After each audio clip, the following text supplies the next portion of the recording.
ये स्टार हिंदी पर आपका स्वागत है। मैं प्रमोद कुमार आपके लिए आज लेकर के आया हूँ अंतरा भाग 2 से कक्षा 12 हिंदी इलेक्टिव विषय के लिए काव्यखंड से पाठ 4 केदारनाथ सिंह को, जिनकी 2 कविताएं आपको पढ़नी है, बनारस और दिशा। लेकिन इस वीडियो में हम कवि परिचय के प्रश्न के लिए कवि केदारनाथ सिंह के जीवन परिचय, रचना संसार और साहित्यिक विशेषताओं के बारे में जानेंगे।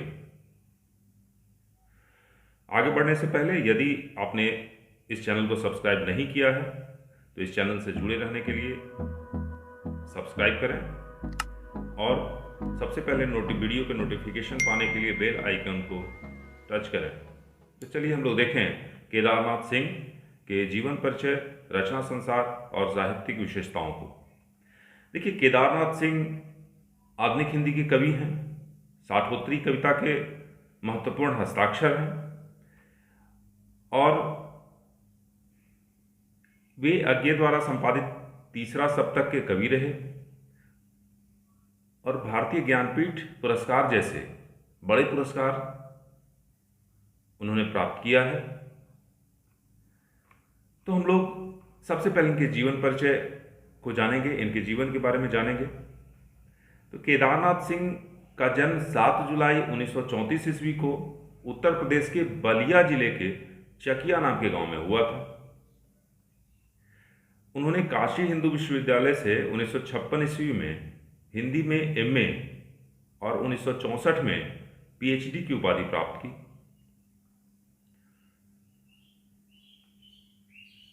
वे कुछ वक्त गोरखपुर में हिंदी के प्राध्यापक रहे।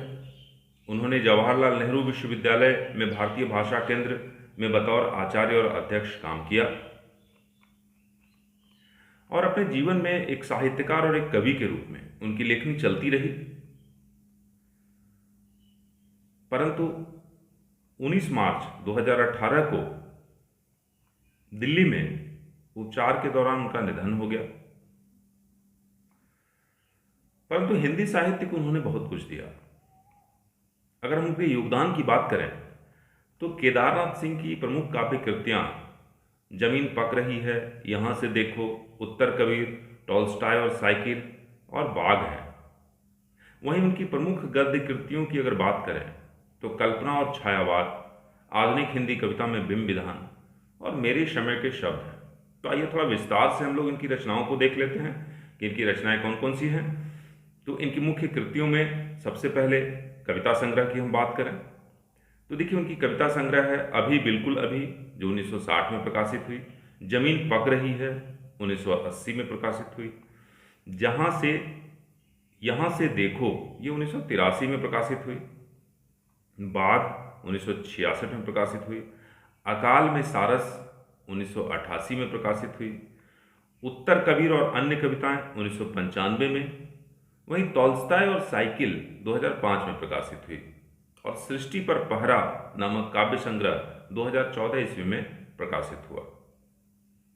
उन्होंने कई सारी आलोचनाएं भी लिखी हैं, जिनमें प्रमुख हैं कल्पना और छायावाद, आधुनिक हिंदी कविता में बिंब विधान, मेरे समय के शब्द, मेरे साक्षात्कार। वहीं उन्होंने कुछ ग्रंथों का संपादन भी किया है, जिनमें ताना बाना, जो आधुनिक भारतीय कविता से एक चयन के रूप में प्रकाशित हुई, समकालीन रूसी कविताएं, कविता दशक, साखी जो अनियतकालिक पत्रिका थी, और शब्द, ये भी अनियतकालिक पत्रिका थी। तो इस प्रकार से कुछ पत्रिकाओं और पुस्तकों का संपादन भी उन्होंने किया।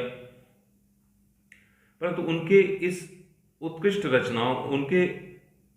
रचनाओं के लिए उन्हें कई पुरस्कार भी प्राप्त हुए। हम जरा इन पुरस्कारों के बारे में भी जान लें, क्योंकि एक रचनाकार के रूप में उन्होंने बहुत ख्याति प्राप्त की।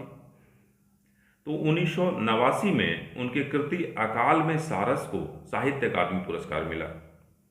इसके अलावा उन्हें व्यास सम्मान, मध्य प्रदेश का मैथिली शरण गुप्त सम्मान, उत्तर प्रदेश का भारत भारती सम्मान, बिहार का दिनकर सम्मान और केरल का कुमार आशान सम्मान भी मिला था। लेकिन भारत का सबसे बड़ा साहित्यिक सम्मान ज्ञानपीठ पुरस्कार उन्हें 2013 में मिला था। और इस पुरस्कार से सम्मानित होने वाले वे हिंदी के 10वें साहित्यकार थे। यानी उनसे पूर्व में 9 साहित्यकारों को हिंदी विषय में यह पुरस्कार प्राप्त हुआ था। हम लोग अब कवि केदारनाथ सिंह की साहित्य की विशेषताओं को जान लें, उनकी साहित्यिक विशेषताओं को जान लें। तो केदारनाथ सिंह नई कविता धारा के वरिष्ठ रचनाकार हैं। आधुनिक युग में प्रयोगवाद के उपरांत यानी प्रयोगवाद के अंतिम काल में जो कविता धारा का प्रारंभ हुआ उसे नई कविता कहा गया और इसी कविता के वरिष्ठ कवि हैं केदारनाथ सिंह। उनकी अधिकतर कविताओं में संवेदना और विचार की उपस्थिति उन्हें अत्यधिक प्रभावपूर्ण बनाती है। उनकी कविताओं में गहन स्तर पर संवेदना है और साथ ही साथ विचारों की उपस्थिति है और यह दोनों मिलकर उनकी कविताओं को प्रभावपूर्ण बनाती हैं। उनका काव्य, केदारनाथ सिंह जी का काव्य प्रेम और सौंदर्य से युक्त है। आस्था और विश्वास का स्वर उनकी रचनाओं में प्रस्फुटित होता है। उनकी रचनाओं के माध्यम से आस्था और विश्वास के स्वर को स्थापित किया गया है। कोई भी कवि सामाजिक चेतना से परे नहीं रहता और केदारनाथ सिंह जी भी इससे अछूते नहीं हैं। उनके काव्य में सामाजिक चेतना की अभिव्यक्ति पाई जाती है। प्रवाहपूर्ण एवं प्रभावोत्पादक खड़ी बोली हिंदी का प्रयोग है। हम अगर भाषा के स्तर पर यानी शिल्प के स्तर पर उनके साहित्य की विशेषता की बात करें तो उनकी भाषा खड़ी बोली है, लेकिन उसमें एक प्रवाह है, प्रवाहपूर्ण भाषा जो कि प्रभावोत्पादक है। और वह प्रभावोत्पादन कैसे होता है? वह होता है प्रतीकों और बिंबों के माध्यम से। तो उनकी कविताओं में प्रतीकों और बिंबों के माध्यम से चित्रात्मकता उत्पन्न होती है। प्रतीक और बिंब ऐसे माध्यम हैं जो कि कविताओं में चित्रात्मकता लाते हैं। इसके बारे में और विशेष रूप से जानने के लिए आप मेरा वीडियो कविता कैसे पढ़ें इसे देख सकते हैं। इसमें कविता के विभिन्न पक्षों को विस्तृत रूप में रखा गया है और अगर आप इस वीडियो को देखते हैं तभी आप बेहतर तरीके से कविता को समझ पाएंगे। केदारनाथ सिंह जी के काव्य में शोर शराबा न होकर विद्रोह का शांत और संयत स्वर उपस्थित हुआ है। यानी कि इनके काव्य में विद्रोह है लेकिन शांत रूप में विद्रोह है। सामान्यतया विद्रोह जैसे ही हमारे ध्यान में आता है तो शोर शराबा की बात उठती है, लेकिन इनकी रचनाओं में शांत और संयत स्वर उपस्थित है जो विद्रोह का स्वर है। तो इस प्रकार से आप देखें, एक प्रश्न आपसे पूछा जाता है बोर्ड की परीक्षाओं में, मान लो यह पूछा जाएगा अगर केदारनाथ सिंह के बारे में, तो पूछा जाएगा केदारनाथ सिंह का कवि परिचय का उल्लेख, कवि परिचय दें या कवि केदारनाथ सिंह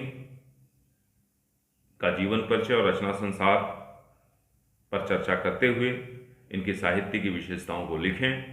तो इस प्रकार के प्रश्न पूछे जाते हैं और यह अत्यंत महत्वपूर्ण प्रश्न होता है। इसके लिए कवि के जीवन परिचय, उनकी उनका जो रचना संसार, उनकी जो रचनाएं हैं, उनकी जो साहित्यिक विशेषता है, इसे जानना आवश्यक होता है। तो इसी प्रकार से आप अन्य सारे कवियों के बारे में भी जानेंगे मेरे इस चैनल के माध्यम से और साथ ही साथ उनकी कविताओं को भी विस्तृत रूप में पढ़ेंगे। तो केदारनाथ सिंह जी की 2 कविताएं आपको पढ़नी हैं। एक है बनारस और दूसरी है दिशा। बनारस कविता में कवि बनारस के सांस्कृतिक सौंदर्य और उसकी सांस्कृतिक समृद्धि जो है इसे अपनी कविता के माध्यम से प्रस्तुत करते हैं। बहुत सुंदर कविता है, थोड़ी लंबी कविता है। मैं अपने अगले वीडियो में इस कविता को लेकर के आऊँगा। वही दूसरी कविता दिशा, यह बाल मनोविज्ञान की कविता है। इसमें कवि एक पतंग उड़ा रहे बच्चे से पूछता है कि हिमालय किधर है, और बच्चा बाल सुलभ उत्तर देता है। बच्चों के मन में जो भावनाएं रहती हैं, कवि उसे प्रस्तुत करते हुए बताते हैं कि बच्चा जो है वो बाल सुलभ उत्तर देता है, हिमालय किधर है इसके बारे में। तो हम लोग इन दोनों कविताओं को अगले वीडियो में देखेंगे। तो आप बेहतर तरीके से कवियों से संबंधित नोट्स तैयार करें। देखिए, या तो एक कवि पर या एक लेखक पर प्रश्न का उत्तर लिखना होता है, तो यह बेहतर है कि आप सारे कवियों को तैयार कर लें या सारे लेखकों को तैयार कर लें। तो चलिए मिलते हैं फिर अगली कक्षा में। कविता बनारस की विस्तृत व्याख्या और कविता दिशा की भी व्याख्या के साथ। जय हिंद।